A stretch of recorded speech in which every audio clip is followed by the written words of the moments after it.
Most people choose a career based on pressure, fear, money, or the social environment they're in. And 10 years later, they're stuck.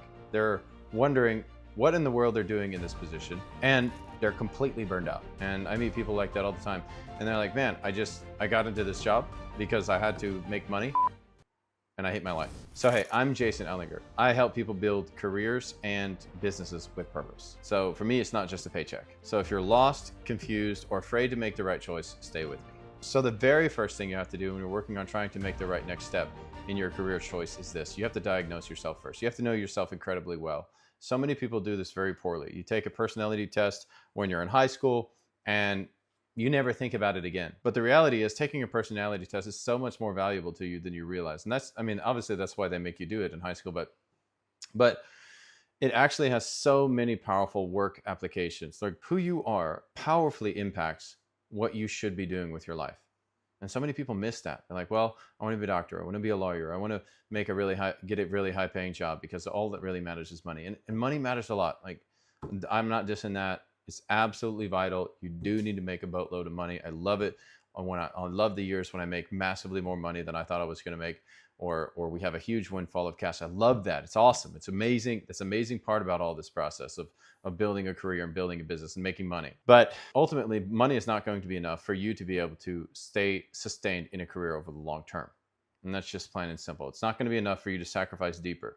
You're going to have drama in your work, in your team, in your workplace, in your business, in your life. You're going to have financial struggles. You're going to have maybe sickness is going to be encountered. I'm not trying to be like rain on your parade, but I'm just being real because life is full of that stuff. We all deal with it. None of us gets through life unscathed or without having to deal with all this suffering. You have to know who you are first. And that means get brutally honest about what you're good at. Now, so many people do this poorly or overcomplicate it. But listen, all you have to do is to look around in your social circle and listen to the messages that people are telling you. What are you good at? What do people compliment you for? What do people say again and again and again that is uniquely one of your unique talents? Listen to those messages. And listen, if you don't have anybody in your life that's actually pointing out the good that's in you, then you probably need some new friends. So that might be a first step. Actually getting some friends that recognize the good in you and what you have to offer to the world. That might be where you're at right now. And if that is, fine. Start with that step. Get the very first step to maybe getting a great position that you love could be getting some great friends around you. Maybe that's a local community. Maybe that's a local church. There's plenty of different communities and that are centered around the interests that you have right now. You just have to go out and do the legwork and find them, and then be attractive to that group. And once you're attractive to that group, those peoples or that community, and you get into that community, they'll start feeding into your life and helping you to identify some of the things in your life that make you you. Now, I didn't say this was fast. I didn't say like this is a 1, 2, 3 and you're done process. It is simple, but it's not easy because it takes a long time. It takes insight. It takes you actually paying attention to your environment, maybe making some hard decisions, maybe some friends that you currently have or some friends that no longer serve you well and that you're going to have to get out of those relationships or move away from those relationships or spend less time in those relationships if you're actually going to build forwards. That is the reality for so many people. They have relationships that are just weighing them down or dragging them down or holding them back. And I can honestly look back multiple times in my life when I have done this assessment. I'm like, wait a minute, the people that I'm currently hanging around are nothing like the future that I want for myself and my family. And so I had to scale back the time that I spend with them. Now, I'm not saying don't volunteer. I'm not saying don't go help out in a homeless shelter. I'm not saying don't do any of that incredible mission-driven stuff, because it should be a part of your life. You know, looking outwards and helping others is a massive part of that. But as a norm in your life for the day-to-day operations that you're living, you have to diagnose yourself, your environment, and what you're good at. And if nothing in your environment is telling you or sending you those messages, you're not getting any of that feedback, then the environment must change. So I just kind of want to acknowledge that as we work through these few things that I want to share, these 4 massive points in choosing the right career path for you. All right, so that's the first one. diagnose yourself. My last comment on diagnosing yourself is find out what energizes you. That's great. But also, and more importantly, find out what sucks the freaking life out of your soul. Because when you find out the stuff that sucks the life out of your soul, that you despise, you hate, you cannot stand doing and being a part of, and you find yourself unintentionally getting into a role that has you doing that for 60% of the time that you're working, you're going to get burned out. You're going to hate your life. And ultimately, you're not going to perform well. And you might even get fired because you're not able to perform well over a long period of time. So find out what sucks the life out of your soul, and then make sure that you're not getting into a role that requires you to do activity in that area for a long period of time. Too many people are, and honestly, too many leaders allow their subordinates to work in roles or in task sets that they hate and they can't perform well in. Or worse than that, because somebody's a great performer, they get promoted into one of those task sets, and all of a sudden that great performer who was amazing at this level promoted to this level, and now they have to do these other things, promoted into something that they absolutely hate, all of a sudden have struggle in their job, and they're starting to get burned out and overwhelmed. And it's because that task set for that position is completely outside of who you are. And so knowing who you are and working within that task set is vitally important. I know one engineer, he's been working for a huge company in the United States, like 40 years. And multiple times the executive leadership has asked him to take that step up to an executive role in the engineering department. And he's like, you know what? If I take that role, I no longer get to do what I'm incredibly good at and what I love. And although it comes with a significant pay increase, that pay increase is not worth me not getting to do the things I love day after day after day and work with this teams or work with the multiple teams that I work on. And he's already at a pretty high position within the realm of his engineering department.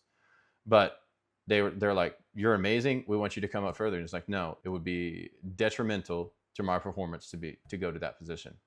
And that type of insight is incredibly important when making those career moving decisions. The second thing that you need to be very careful about is that you and I, when we work through making that career choice, we need to experiment before committing. And too many people make the mistake of either charging forward just because you must make a decision, or having this analysis paralysis condition where you're afraid to make a decision, so you just don't make any decision, unintentionally holding yourself back from actually living the most fulfilling life that you could. And most important thing you have to do as you work through deciding the right career for you is to experiment before making that big commitment. So you actually don't need a perfect plan. You just need exposure. Like, well, how do I get exposure? There's plenty of opportunities out there for exposure. First of all, you have to be attractive. Remember that what I said about being attractive in the first section about being attractive to your communities? You have to be attractive. So now I'm not saying like you have to be a supermodel or like some huge buff guy. I'm saying that your personality needs to be attractive. You need to be able to be optimistic. You need to be realistic. You need to be having a plan for your life, or your physical fitness, and actually moving forwards, because like attracts like. If you want to succeed, well, do things successful people do. Well, how do I do that when I've never been in the job market at all? Maybe you're just coming out of high school. Well, what do successful people do? They have plans. They have a financial plan. They have a physical fitness plan. They are disciplined people. They are people who engage with others in social environments. They are people who contribute, not just extract. Think of the things that successful people are and just make those a part of your own life. Don't overcomplicate it. Like, well, people are compassionate. Well, be compassionate. That's a choice. All of the things that successful people are, most of them are simply a choice, unless you're like some kind of prince from multiple generations, and your family's just always been billionaires. Okay, for all the rest of us out there, normal kind of people who built wealth from the ground up, you simply have to identify the characteristics that make someone actually great and then model them. Just do what they do. It's not rocket science, and I'm kind of trying to bring that down to a very, very attainable thing for you, because if you're kind of stuck and you're watching this video now because you're feeling like, man, how do I make that the right choice for my career decision? Then this is how you make that choice, because you need to experiment with the jobs before committing. But part of experimenting with those jobs is you being attractive to people who are offering those jobs. And so once you're attractive, once you've built those disciplines into your life, now we can intern. We can find an intern position at one of these places that you're, or multiple of these places that you're interested in working. Work there for 3 months or 1 month or 2 months. Volunteer at one of these organizations. Volunteer to be a part of one of their outreach things, or to be affiliated with them somehow. And start getting into their social networks by these methods. You can do some freelance work for them. If you see an organization, you're like, man, I'd really love to work for them. Well, find some of their stuff that they're doing and see where you could fit in and be a part of it. It's creative thinking. Yeah, it's a little bit creative and out of the box. But in order to be able to get into a position that you love, that you can invest yourself in long term, this is what it takes. So be creative, think outside the box. Do an internship program there, volunteer there, freelance work there, or if you have a friend or acquaintance, or somebody in your life has a friend or acquaintance, or somebody who works in an area that you're interested in, go shadow them. Ask if you could shadow them. Make sure you show up early, stay late, ask questions, and be immersed in that environment. All these are opportunities in almost any industry that you can go out and experiment before you actually commit. Don't make a huge commitment just because the number's big. I remember one of my friends who was getting out of the United States Air Force, and he's like, man, I got this great opportunity at this massive company. 4 years later, he hated his job and he hated his life and he didn't want to work there anymore. They paid him really well, but they couldn't pay him enough for doing work that he hated. So I hope you take that lesson to heart, because there's plenty of different opportunities for you to volunteer or otherwise to find out if a role or if a job or producing a type of impact is right for you. Because a degree or a diploma won't tell you what a day in that job feels like. It's great to get an education, but you never know how a day in that job will feel like unless you actually go spend a few days in that job or shadowing somebody in that job. Okay, so this is a really key point here. You find direction by doing, not just thinking. Because while theory is good and while trying to come up with some ideal outcome in our mind is great, it's not reality. Go shadow the person, freelance, intern, whatever it takes to be in or around that company or that type of work that you want to be doing, and see if that's right for you. So third thing is think long-term, not short-term. Don't just pay what pays well today. Ask yourself, will this career be what I want to see in my life in the next 5, 10, 20 years? Is this what I see helping me to move in the direction of where I want to be in the 5, 10, 20 year range of my life? Is this what I want? Do you want financial freedom? Do you want impact? Do you want work freedom? Do you want workplace freedom? Do you want stability? Do you want time with your family? Do you want to be able to spend time working with your loved ones? What is it that you want to be doing? Really think about that and make a decision. While the very first job you do might not be the ideal one, over a lifetime, over your career, you work in that direction intentionally, because when life happens without a plan, it happens against you. Like when you're not intentional, life happens against what you wanted to do. And that's a discouraging place to be. And so many people find themselves in that. They're just like, okay, I'm just getting up. I'm just going to job. I'm just trying to do what I'm supposed to do because everybody does it this way. That all of a sudden they find themselves in a spot they don't like, because they never intentionally took the next step, deciding what they wanted to do and moving forwards in that. And built the system that works up to that. Because we just get married, like, okay, we need to have a house. We need to have everything that our parents have right now when we first get married. In reality, it's like I had a car and kind of a dumb apartment thing that I lived in back then when I first got married. And it took us years to get up to that status where my parents were and go beyond it. Years, like 20. It took us years, like 15 to do that. So don't just think about this in short-term segments. There's a long-term plan, and you're going to be working up over time. And you might not have everything you want right at the beginning, but it should be working you in that direction. Starting out learning the skills you need to know to be able to do that job eventually. Maybe starting out with a job so that you can pay for your school, so that you can get those skills that you need to do that job that you really would love to be able to do. And while you're doing that, shadow in that environment, or volunteer in that environment, or show up in that environment where appropriate, so that you can actually be around the people, be in proximity to the people that are in those positions, so that you can actually befriend them and find a position as you become certified in that area. And that's how you do this. The fourth and final point is to stay flexible and stay open. Throughout your career, it's very likely you're going to be changing multiple times. I think that you should just kind of accept that reality. And that's good. That's okay, because technology changes, markets get disrupted, Markets completely shift in different directions and you grow. So don't marry that career. You date the career, because ultimately, if you marry career and then that becomes disrupted by technology or completely disappears, what happens to your purpose? Don't do that to yourself. It's not necessary.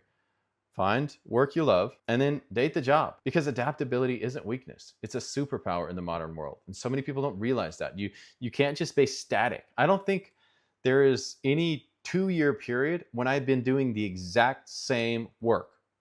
I mean, every 2-year period, even as a CEO, even though like managing direct reports is the big job that I do as a CEO, there's no 2-year period that I've ever done the exact same thing. While some of the elements may be the same, other and very important roles are required of me in my position. And I have to take on those tasks and work through doing them, whether it's developing a leadership team, or whether it's getting better at strategy, or whether it's becoming better at facilitating meetings, or whether it's doing videos just like this. I mean, there was a time when I didn't make a single video, and now I do this almost every day. So being adaptable is a superpower, and you have to be prepared for being able to do something different. So you don't need all the answers today, but you do need the courage to ask better questions and be intentional, and then take steps forwards. So if you want real, honest advice about building a career, building a business, and building a life, one that actually works for you, not against you, like this video and subscribe to the channel, because we're just getting started.